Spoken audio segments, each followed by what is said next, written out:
to another educational webcast from FEC.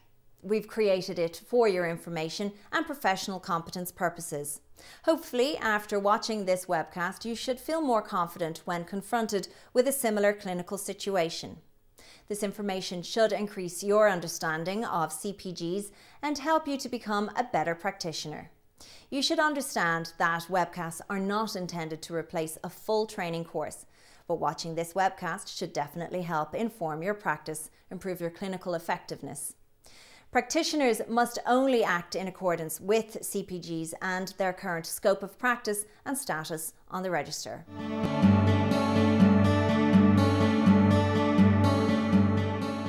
The first job of a practitioner on scene is to place the patient's head into a neutral position and immobilise the patient. You should return the patient's head in neutral alignment unless there's resistance, unless there's compromise of the airway, unless there's change in the patient's neurological status.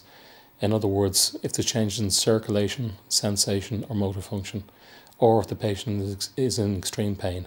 In that case, you would immobilise as is. When you're immobilising the patient, you should follow the FEC clinical practice guidelines. A lot of your patient care will come automatically. First of all, you're going to assess your GCS.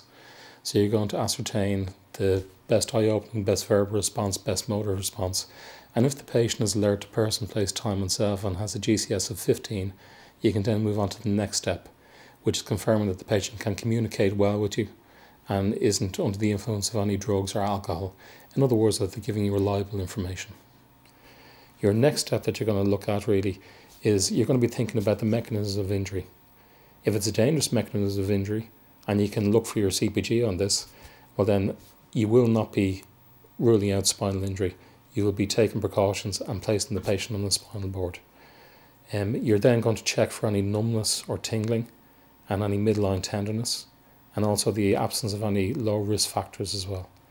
And it's only then, when you've ruled out all of these things, can you move on then and check for lateral rotation and check if the patient is actually walking. So it's sequential and you need to be very clear in what you're ruling out before you clear a patient with spinal injury. Once you've made your extrication decision, you're going to then find out whether or not the patient has a life-threatening injury and needs to be rapidly extricated, or are you going to be able to take your time and use an extrication device to remove the patient. So that's your big decision. If it's a life-threatening patient, you're going to place a collar and then use key pivot points in the body to remove the patient either from a car or from where they're trapped and rapidly place them on a spinal board. Or if it's a stable patient, you're going to place a collar, use an extrication device and then place the patient on a spinal board. An example of a short vest extrication device that's commonly used would be the KED.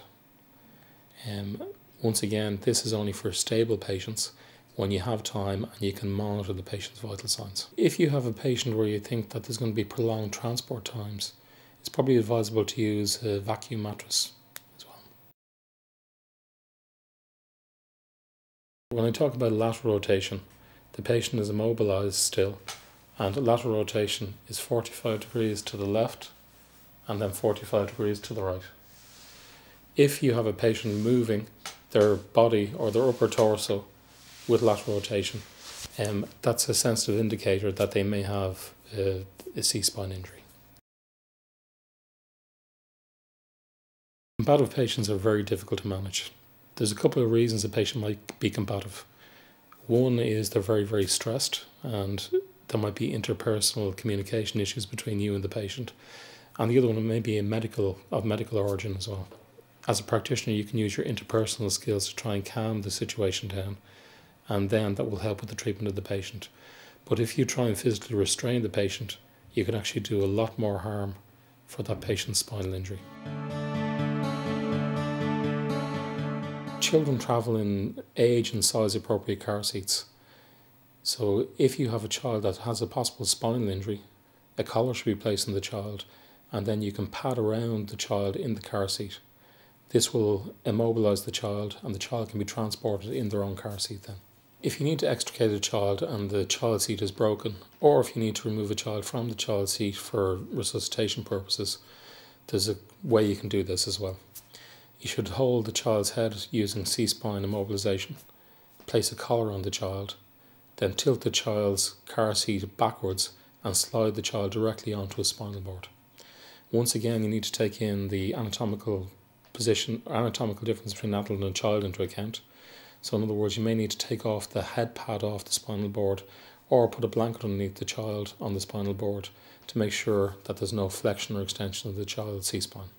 Obviously, when children do need immobilizing, it is more difficult in adults, particularly when they are actually distressed.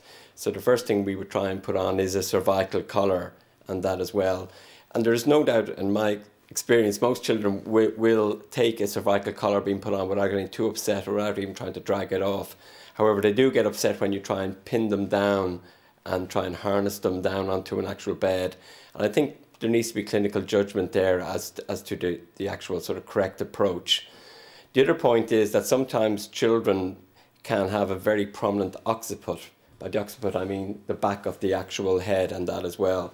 And if that prominent occiput is actually forcing the child into a flexed position, then sometimes you might have to put a small towel or blanket just underneath the shoulders. And at all times, what we call the child's best head position is what's called a neutral position, where the head should be just virtually nearly straight with the torso. When an injured child does present to us, we are looking at the mechanism of injury all the time. So it's the same rule as in adults about high impact injuries, a child if it was thrown from a vehicle or whatever, or if a child has fallen down the stairs. So it's the same. Injuries can be caused by both flexion injuries, hyperflexion injuries and hyperextension injuries, and you're trying to get that really from the actual history. You're also looking at some of the trauma around the actual head and that to try and get some idea. The thing that is different in children is that they get most of their cervical injuries in the upper C1 to C3 injuries, and that's usually because their head is so heavy that it has that actual pull effect. While in adults, most cervical spine injuries occur at a lower level. They occur between C5 and C7. The commonest injuries that children sustain to their spine are bony injuries, where there will be a fracture of the vertebra. And again, I emphasize that is usually between C1 and C3. And there may be also dislocation of the vertebrae and that as well, with or without damage to the spinal cord.